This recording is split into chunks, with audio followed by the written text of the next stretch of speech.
Assalamualaikum warahmatullahi wabarakatuh. Perkenalkan, nama saya Muhammad Khalil Fizri, NIM C0D0217, kelas F, program studi perpajakan D3, mata kuliah akuntansi perpajakan yang diampu oleh Dr. Wirmi Eka Putra, SE MSI, CKNRS, CSRS. Pada video kali ini saya akan membahas sedikit mengenai konsep persediaan di dalam akuntansi pajak. Definisi persediaan. Persediaan merupakan salah satu aktiva yang paling aktif dalam operasi kegiatan perusahaan dagang. Persediaan juga merupakan aktiva lancar terbesar dari perusahaan manufaktur maupun dagang. Pengaruh persediaan terhadap laba lebih mudah terlihat ketika kegiatan bisnis sedang berfluktuasi. Ikatan Akuntansi Indonesia atau IAI 2007 tanggal 14 bulan 3 mengemukakan bahwa persediaan adalah aset yang tersedia untuk dijual dalam kegiatan usaha normal, kemudian dalam proses produksi dan atau dalam perjalanan, atau dalam bentuk bahan atau perlengkapan atau supplies untuk digunakan dalam proses produksi atau pemberian jasa. Kemudian ada jenis-jenis persediaan. Yang pertama, persediaan bahan baku atau raw material stock, merupakan persediaan dari barang-barang yang dibutuhkan untuk proses produksi. Barang ini bisa diperoleh dari sumber-sumber alam atau dibeli dari supplier yang menghasilkan barang tersebut.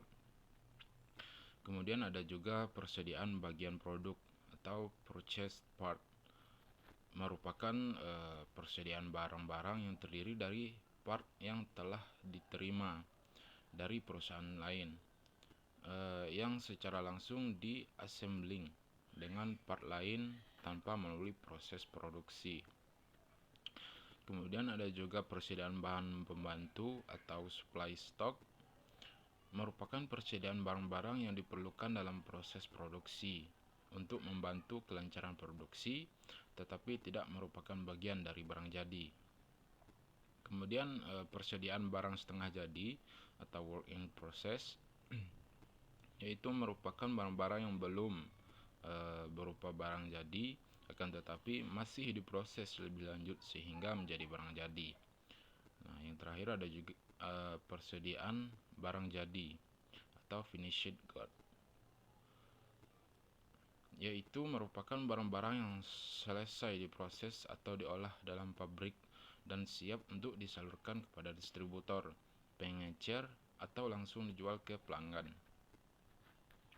Fungsi persediaan yaitu untuk menghindari keterlambatan barang, hilangnya barang, dan dengan adanya persediaan, maka operasional perusahaan dapat terus berjalan, sehingga pelayanan terhadap konsumen dapat terus berjalan, sehingga pelayanan terhadap konsumen dapat dilakukan dengan sebaik-baiknya. Sistem akuntansi persediaan. Yang pertama ada sistem perpetual atau perpetual inventory system. Sistem pencatatan perpetual selalu membuat catatan setiap terjadinya mutasi persediaan, dalam kurung pembelian, penjualan, ataupun retur. Kemudian ada sistem periodik atau periodic inventory system, yaitu yang mana pada akhir periode akuntansi dengan menggunakan sistem pencatatan periodik harus melakukan pengecekan fisik terhadap persediaan atau stock of name of inventories dengan cara mengukur dan menghitung berapa jumlah barang yang ada di gudang. Penilaian persediaan. Yang pertama, metode tanda pengenal khusus atau specific identification. Dalam metode tanda pengenal khusus, setiap barang yang dibeli atau yang masuk diberi kode atau tanda pengenal yang menunjukkan harga persatuan sesuai faktur yang diterima. Kemudian penilaian dengan pendekatan arus harga pokok atau cost basic flow approach. Dalam pendekatan ini terdapat dua sistem pencatatan persediaan, yaitu sistem periodik dan sistem perpetual. Nah, berikutnya ada sistem penilaian persediaan. Ada 3 cara penilaian persediaan, yaitu yang pertama metode FIFO atau first in first out, yang artinya masuk pertama dan keluar pertama. Dalam metode ini menyatakan bahwa persediaan dengan nilai perolehan awal atau pertama masuk akan dijual atau digunakan terlebih dahulu, sehingga persediaan akhir dinilai dengan nilai perolehan persediaan yang terakhir masuk atau terakhir dibeli. Metode ini cenderung menghasilkan persediaan yang nilainya tinggi dan berdampak pada nilai aktiva perusahaan yang dibeli. Kemudian sistem LIFO atau last in first out, yang artinya masuk terakhir keluar pertama. Nah, pada metode ini menyatakan bahwa persediaan dengan nilai perolehan terakhir masuk akan dijual terlebih dahulu, sehingga persediaan akhir dinilai dan dilaporkan berdasarkan nilai perolehan persediaan yang awal atau yang pertama masuk atau dibeli.